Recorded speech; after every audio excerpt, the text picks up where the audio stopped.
does UFO mean anyways? Let me tell you. A UFO in quilting, all that means is unfinished object. If you've been making a quilty project and you've stopped in any part of the process, it could have been after the cutting, right before the binding, any part, it doesn't matter. You've stopped, that's what matters. That makes that an unfinished project, even to the point of putting it away into your closet, into those plastic baggies, or up on a closet shelf, never to be seen again. Most of the time, really. Now, sometimes UFOs are also called WIP, whip, or whips. That simply means a work in progress. I've come up with a 7-step process to help you and me finish up some of those UFOs. Enough talking already. Let's get busy with step number 1 in the UFO process. Step number 1 is easy. Pull out all of your UFOs and bring them to your sewing table. And don't be shy. Look in all those plastic bags, all those bins. Even down in the basement, I found one of mine.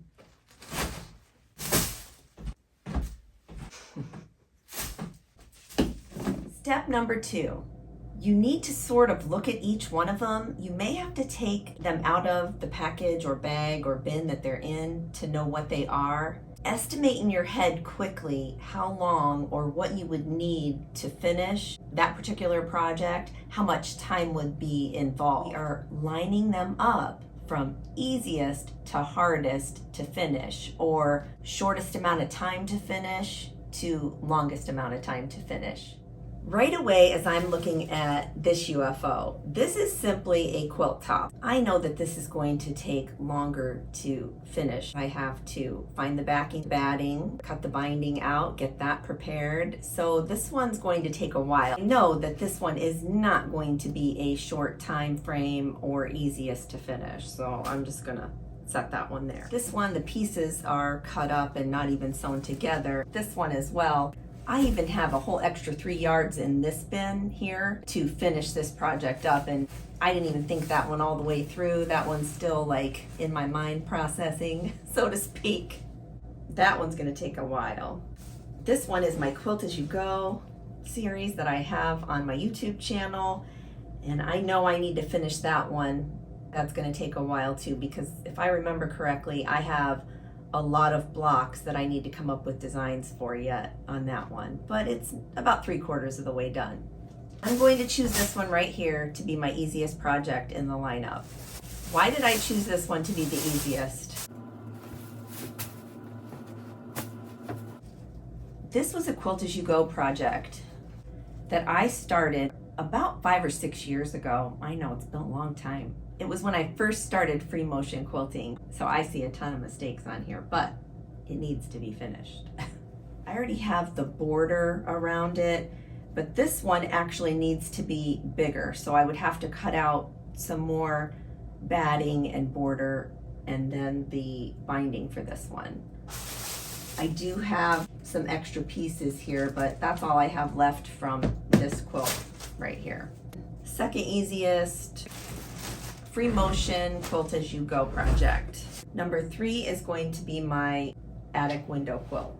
I have the pieces already cut up for this project, and I know what I'm going to do with it, so I'm going to put that as number 4. And number 5, since I haven't thought this one all the way through yet, that's why it's number 5. It's a long ways off. So that was step number 2, lining up from easiest to hardest or shortest time to finish to longest time to finish. For step 3 in the UFO process, grab a marker and some sticky notes. You will number these sticky notes 1 to how many ever UFOs you actually have. I am going to mark on 5 different Post-it notes 1 through 5. Now take those Post-it notes with the numbers on them. Put your number 1 on your easiest project, and so on, and so on, and so on, and so on. It's time to do a shift. Take your number 1, put it on here. Take your number 2, Put it on the next one. Number 3 on the next one. 4 on the next one. And take that number 5 and throw it in the garbage, or whatever your last number is. Take your Post-it note numbers and stick them inside of the project. Now you're going to put all the ones with the numbers away, back in their hiding spot, leaving the one that does not have a number on it out on your sewing table. Step number 4, FaceTime your quilty best friend. And that's the one who really cares about your quilt. My quilty best friend is Chris O'Neill from Sew the Distance. Let's see if she answers. Hello.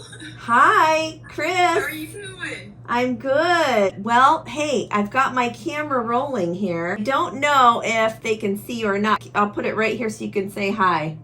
Hi. So, Chris, I'm doing a video on UFOs. I've come up with a system to help us all with our UFOs. But Really? yes, but within the steps of that process, my number 4 step was to call your quilty best friend Okay. for added support. Well, I can give that. Oh, yay! I knew you would. Oh, that's pretty. About 5 or 6 years in the making. Okay. I stuck this in a bag, never to be heard from again now for about 5 or 6 years. So I'm looking for some quilty support so I can finish this. Well, you can do it. I just need to make the sashing and quilt as you go connect them. But there's a catch. I need to make this quilt bigger because that was one of the major reasons why I put it away. Okay. Every single one of these blocks that I free motion quilted has a hidden heart in it. Aww. I think I need closure on this quilt, is what it Okay, so is. it's time. It's time. Just talking to you is helping me. I'm like, yes, I'm going to do this. I'm going to, and I can't set a timer because once I get it in my head and heart, it's over for me. It's do or die. Do or die. You really want to give it to her. Yeah. And I have a feeling she's probably going to be very touched by that story. And then every time you look at it, you're not going to think of that story. Right. Because you've already had closure with it. Yes, absolutely. See, that's what I need. That is absolutely what I need. All right, Chris, will you take care and I will see you soon or talk to you soon. Bye. All right, bye. Bye. That phone call talking to my quilty best friend, Chris, not only was it encouraging, I'm ready to get this quilt finished. Our 5th step to finish our UFO quilt is to simply calculate what exactly do I need to finish this project? What materials, what fabric, so on and so forth. So let's take a look at this quilt. I decided long ago when I put this in the bag that it needed to be bigger because no one likes a tiny quilt when you're trying to get warm and nuggy, right? I already made the top and side quilt borders for this quilt. I even sandwiched them for the quilt as you go when I was ready to finish this. So I have all 4 sides to do that. Because of the magic and filming my own video, I happen to have the extensions right here already made up to make this quilt bigger for all 4 sides. I decided on a white inner border because that's what I had on hand and I really don't have anything that actually matched this, so this is what I went with. The thing is though, I needed some sashing that matched and I didn't have enough of the other sashing that I used, which was this right here to go this way and then the white to go down. I mean, I could put any white in there, so that didn't really matter. I did notice that I had some gray here. I actually had some kind of like grunge light gray in my stash, so I cut up the strips to get ready for the sashing because you need to connect the quilt as you go blocks. And so I needed the strips. So this is the sashing for the front side. And then I also do have cut out the sashing for the back. You can see here on the back where I did use that floral crossways in this quilt. I love how that looks, but I didn't have any more left, so it is what it is. So this will show as gray on the other side, kind of boxing the quilt out. Since I totally had enough of that grunge light gray color, I'm going to go ahead and bind the quilt in that as well. I didn't want to purchase any more fabric to finish this quilt. I totally wanted to use what I had. So it is what it is. This is the plan to finish up this quilt. Step number 6, finish that quilt.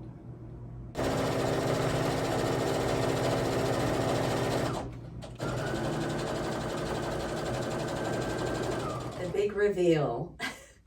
As with any quilt project, there are challenges, and this one was no different. If you remember in the plan, I told you that I was going to bind with the gray. Well, I miscalculated and I didn't have enough gray. So I went ahead and bound it in white. Because I made these strips, the borders, ahead of time, and I made them to fit on the inner border of this quilt, so to speak, they weren't long enough once I put the white in there. So this strip came up here like this, and this one went like that.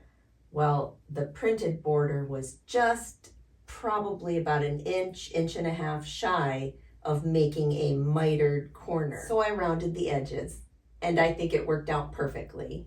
I absolutely love how the back turned out with that grid marking, and I love how this ended up being a racer stripe.